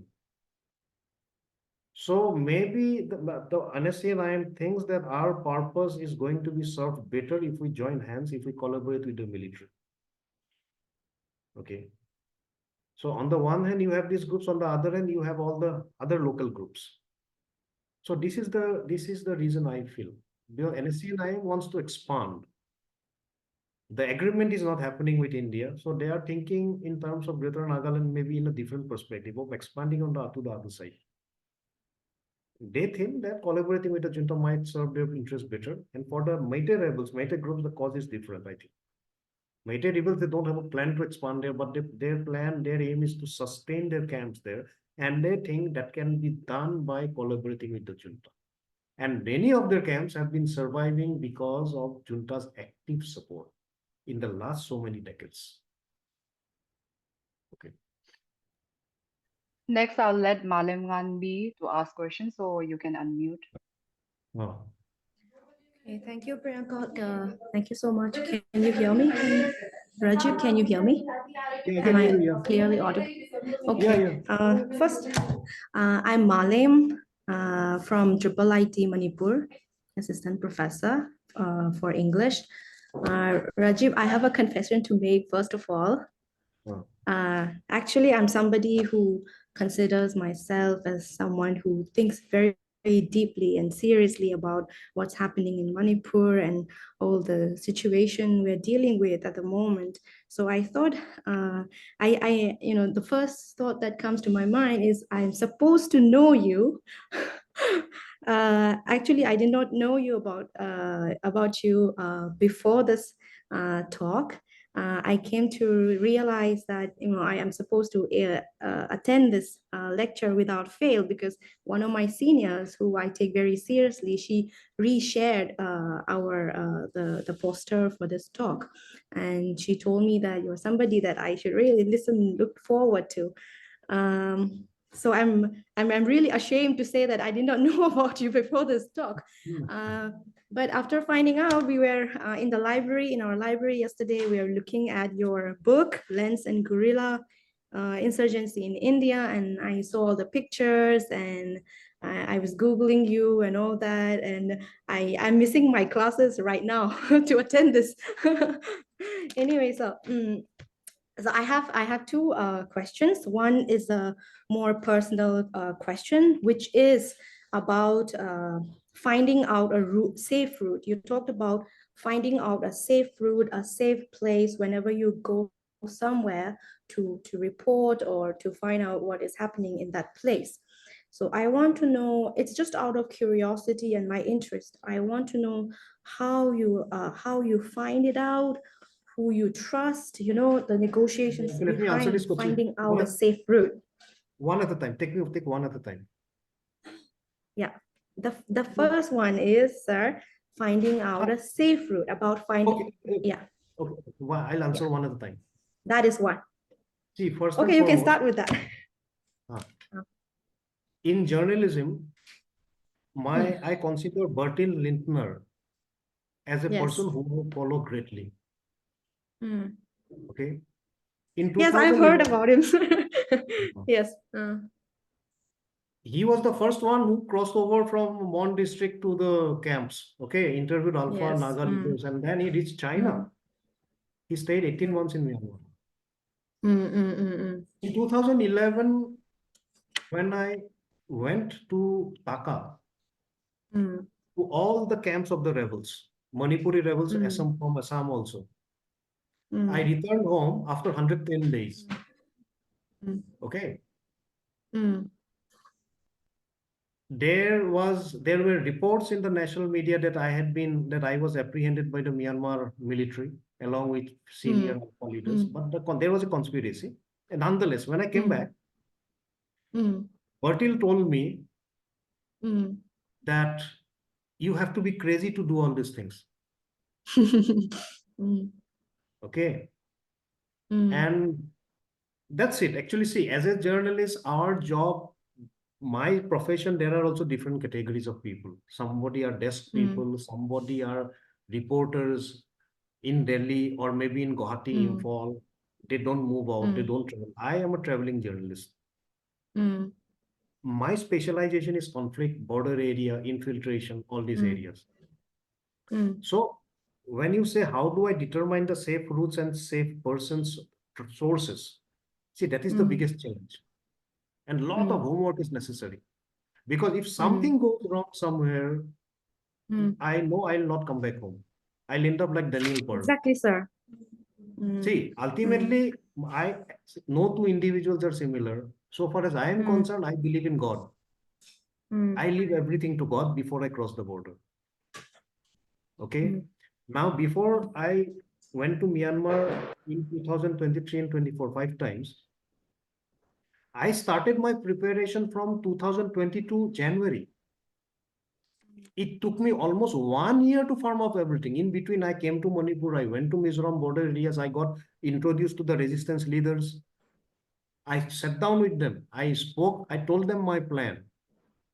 Now, in Manipur, some resistance leaders I was introduced by some of my friends in Imphal. I cannot take their names now.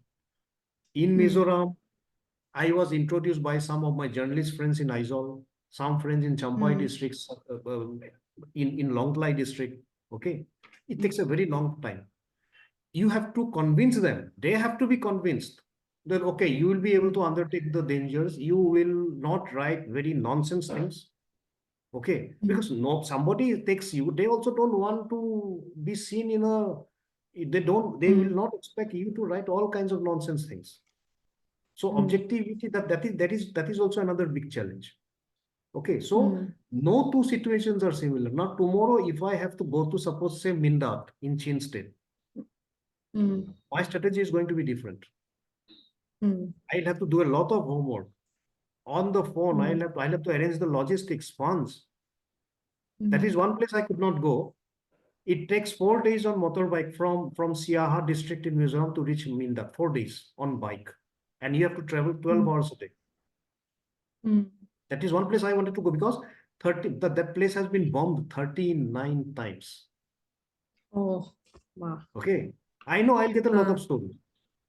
There are many things. So no two situations are similar. It all depends on your experience. One thing I can say that one has to be sufficiently experienced before undertaking all these assignments. Very experienced. Because sometimes you keep on going, you see a situation there, let's not go there. It might be dangerous. You have to turn back. Sometimes, okay, let's go there. We'll stay for 10 minutes and come back. That happened to me in the ghost town of Thantlang in Chin State. Camp Victoria commander, he was very reluctant to allow me to go. Then I told him, sir, I am your neighbor. I don't belong to BBC or Washington Post. You'll have to allow me. I'm from Assam. I'm your neighbor. Then he agreed. He said, okay, I'll allow you to go to Thantlang, but only 15 minutes. Any time it can be bombed. The town, 2/3 of the town was controlled by resistance, 1/3 by the military. You could see the bunkers. I have done a photo essay on Thantlang, ghost town of Thantlang, in Diplomat. So as I've said, to cut a long story short, the strategies, the tactics differ from place to place. Okay. So there is no one, but one has to be careful, very cautious, and one has to be sufficiently experienced to undertake these assignments. Not everybody can do it. Now, if you ask me to cover Ministry of Defense or Home Ministry in Delhi, I'll not be able to do it. My strong point lies here in the northeast, in the hills and in the danger zones. I can do well there. That is because with God's grace, I have understood myself. I was working in Delhi for a long time. I was covering Home Ministry. I came back in 2007. Okay. So that's all. Thank you. No, Thank you, Rajeev. I was thinking, yeah, no, because somebody who is, who's ready to do those things, I think they should not just go and die. They should, they should come back again to tell us that story. Of course. See, you can take a risk. 60-40 is also okay. 60% risk, 40% you have a chance of coming back. But when it is 70-30, one should not go. See, in these assignments, you have to be lucky. You have to be lucky. So best is surrender everything to God. That's what I do. It might sound funny, but that's what I do. Okay. Okay. Yes, I have just one more. No, I think you can just give a brief this thing. This is about how much the conflict happening in Myanmar, the crisis happening in Myanmar, how much is it related with Manipur in particular, and how far it can impact whatever is happening in Manipur. Just briefly. Myanmar is a huge country. Okay. You go to every zone, the dynamics are different. I have been to 5 different zones. All the dynamics are different. Now, Manipur shares only 398 kilometers. And the action starts from, say, Kamjong right up to Tengnopa. Again, you go to Churachandpur, the situation is different. Where the Zomi Revolutionary Army has a stronghold, the situation is different. Before reaching that area, the KNA is there, the situation is different. Okay, so Manipur's impact is only from Manipur or on Manipur. The impact is only in a certain stretch of Sagaing region. Not even in Chin State. You go to Chin State, the dynamics are different. The Chin States, whatever is happening in Chin State will have an impact on Mizoram. And it has had an impact. Okay, so so Manipur, so far as Manipur is concerned, Manipur has had an impact on Myanmar, not to a very huge area, that area. Okay. And vice versa. Myanmar has also had an impact on Manipur. This is what I have seen. But not Myanmar is a huge country. I mean, something happening in Kain State, Karen National Liberation Army. Manipur will not have an impact there. Okay. Something happening in Rakhine State with Arakan Army. Manipur will not have an impact there. Okay, you get my point. Thank you so much. We are only used to hearing academic talk, so listening to you has been delightful, and it's so real. Thank you so much again. Thank you. Thank you, Malangambi. There are 3 more questions lining up in the chat box, so I'll just read out one of them. The next question is by Kumar Sanu Thangbam. He has asked, what role has the United Nations played in addressing Myanmar's crisis, and how do China and other regional powers benefit from Myanmar's instability? See, frankly speaking, the UN or ASEAN, they have not been able to do anything on Myanmar.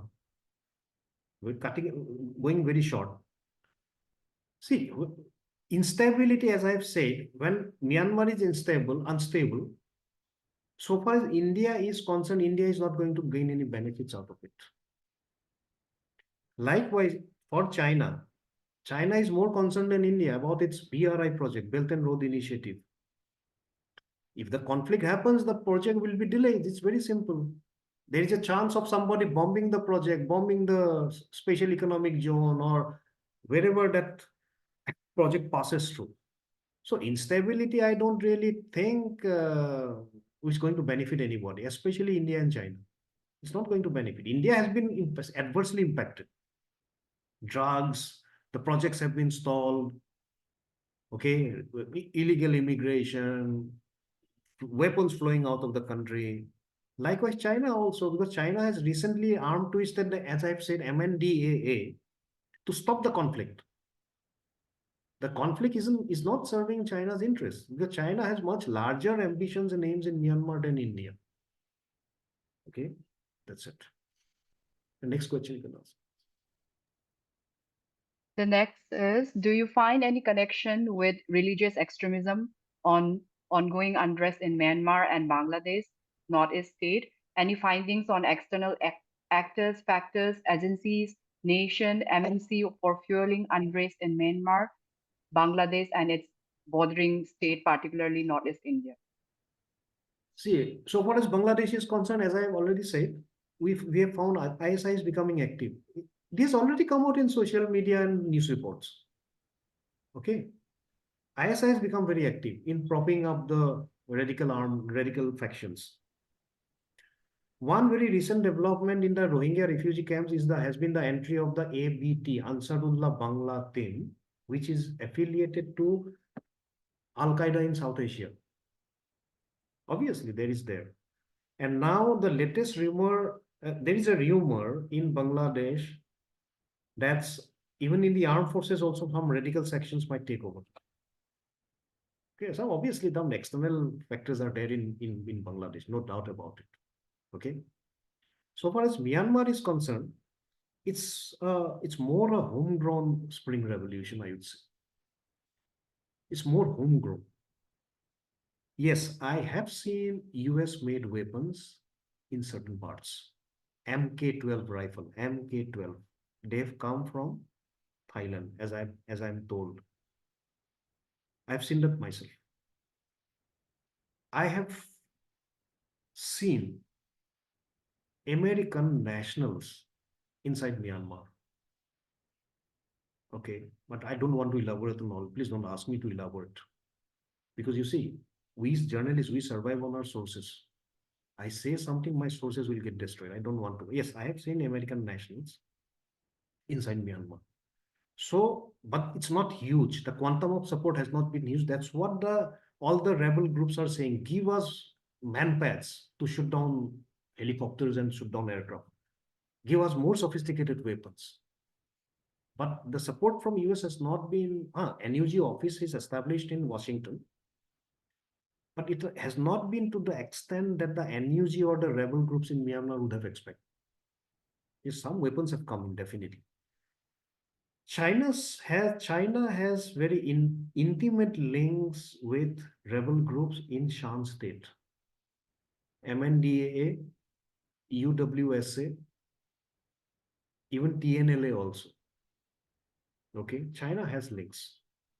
Otherwise, China's impact or influence in other areas, some Chinese government officer picking up the phone, ordering them, do this, do that. I don't think so. As I've said, there is an anti-Chinese sentiment sweeping the bomber heartland. So far as the Indian border areas are concerned, one is the major groups are KIA. Let's take KIA, Kachin Independence Army. Recently, China wanted KIA to stop the fighting. KIA did not listen. Okay, so China doesn't have as much of an influence with KIA as it has with TNLA, MNDA, or UWS. So it's more a homegrown spring revolution. That is why you have all these crude rifles, crude bombs and all. Had these groups received sufficient quantities of weapons, the situation would have been different. Okay. Religious extremism,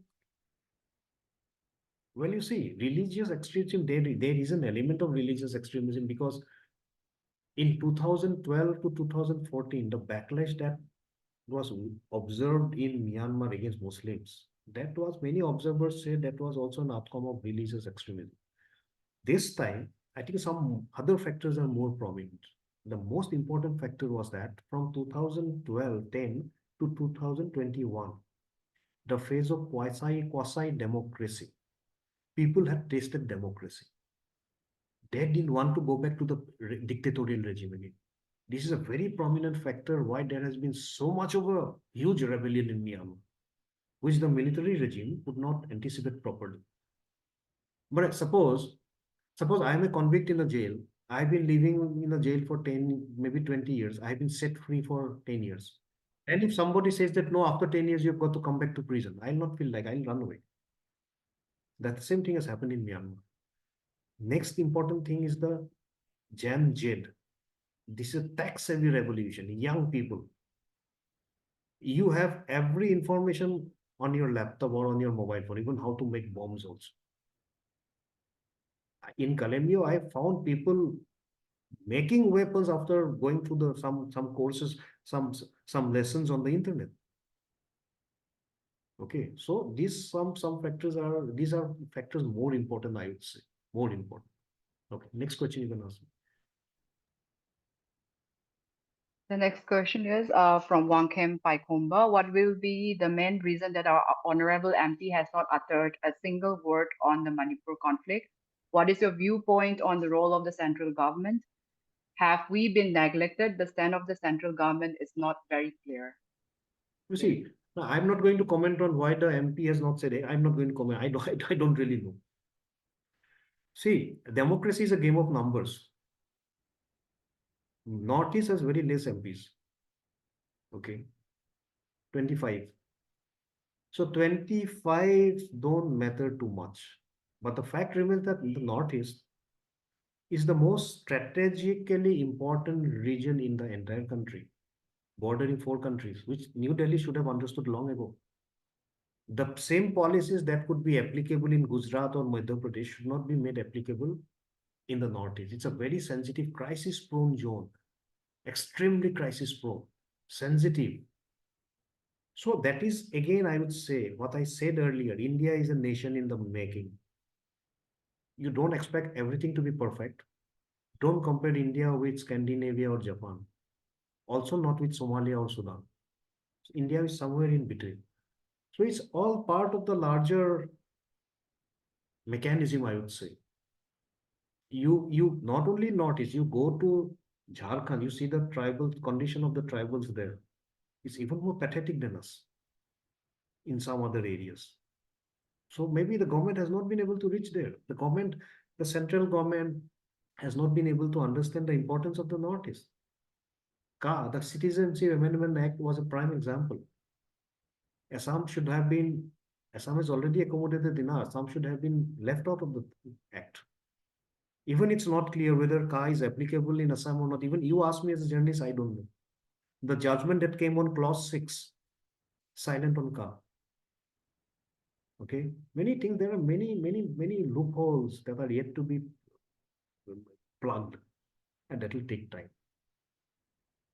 Okay, so this is my answer. And also, one more thing.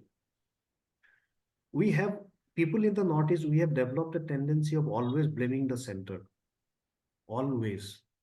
But the blame lies with ourselves also. Last year in an interview, somebody asked me,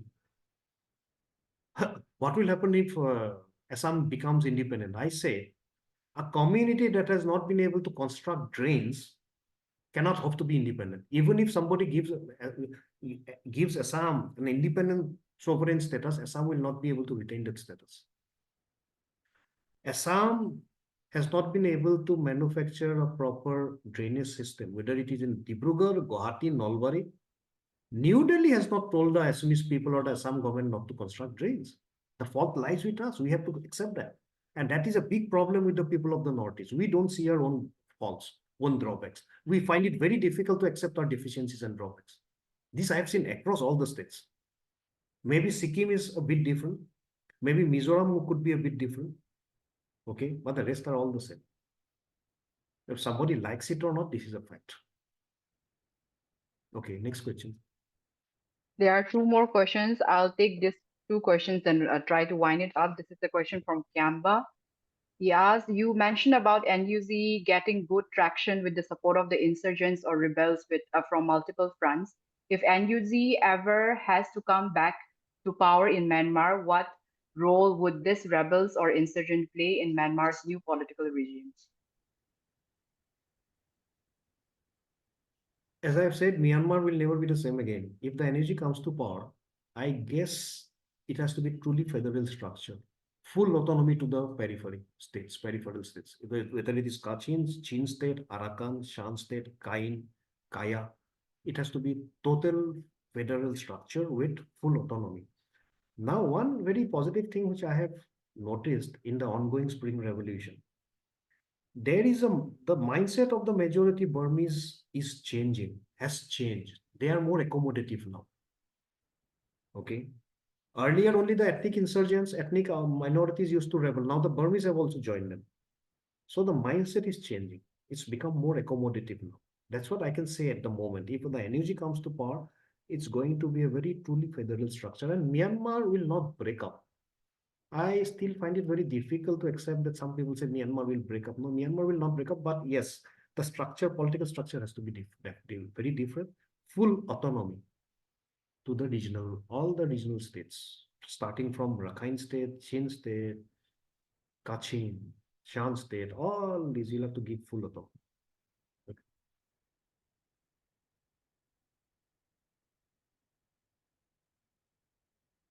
So the last question is, with President Trump, will there be any change in dynamics and will the rebels' momentum go up or down? How long these conflicts in Myanmar as well as Manipur might last, in your opinion? See, I guess Trump administration is not giving too much of an importance to Myanmar. That's what the impression is. Irrespective of America's policies towards Myanmar, the war will at least will surge ahead. As I said, in 2025, I see the possibility of the junta losing out more territory. Ayerwadi, Magwe. Okay, this is my assessment. Let's see what happens. How long will the war takes? Difficult to say. If the resistance groups can sustain for 2 more years, maybe the situation might change drastically. It's a question of tenacity, perseverance, whether they will be able to hold it out or not. That's a big challenge. So that remains to be seen. In so far as Manipur is, as I've said, level of conflict has already come down. Sporadically, there might be something, but the divide might persist for a long time. The no-go zones that have been created. So there have to be genuine efforts from the civil society organizations from both the sides. They have to collaborate. Okay, this is what I see in Manipur. Conflict level violence has already gone down, but there will be some instances. But this divide is social divide is going to remain. I think. Yes. There is no question left in the chat box now, so I'll give small moment to some of the participants. If you want to ask any question, you can just tune in and unmute. Just one chance to a person. If anybody wants to raise anything, you can unmute or raise hands.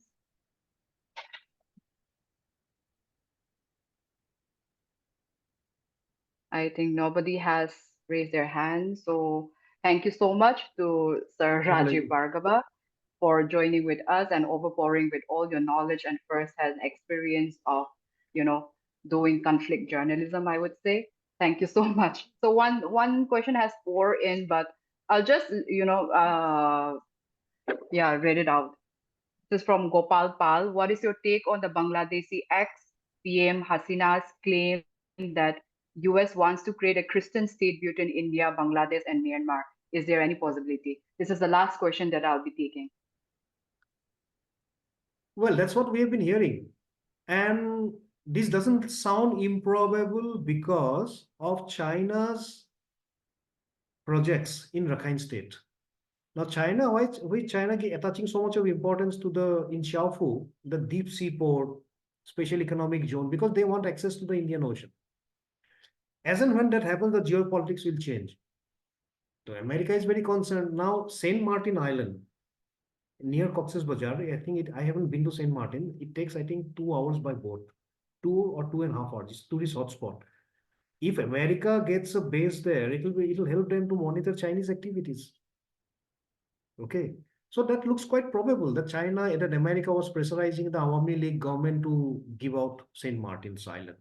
That is one thing. But secondly, we have also been hearing about designs to create a Chinese, Christian nation cutting across Mizoram, Chin State, even maybe Churachandpur. I'll take it with a pinch of salt, frankly speaking. And that American thing could be true. Yes, that's what we have heard from other sources also. That's why America was very upset with the Awami League government. Eunice is supposed to be America's man. Now, whether that happens or not, that is difficult to say. That is difficult to say. Whether Eunice is a caretaker government, then Eunice government will not be able to take such a decision on such an important issue. The next government comes, it remains to be seen. I mean, it's difficult to predict right now. But yes, America has shown some interest to have a presence in that area, that Cox's Bazar, Saint Martin Island, because of Chinese plans of gaining access to the Indian Ocean. Yeah, thank you so much, sir. So I will extend my gratitude to you for joining us today. And from the ARC team as well, I hope we stay in connection in the near future as well. So I thank you and all the participants for joining us today. So thank you so much. Thank you. Bye. Thank you all. Thank you, everybody. Thank you so much. Good evening. Thank you. Yeah.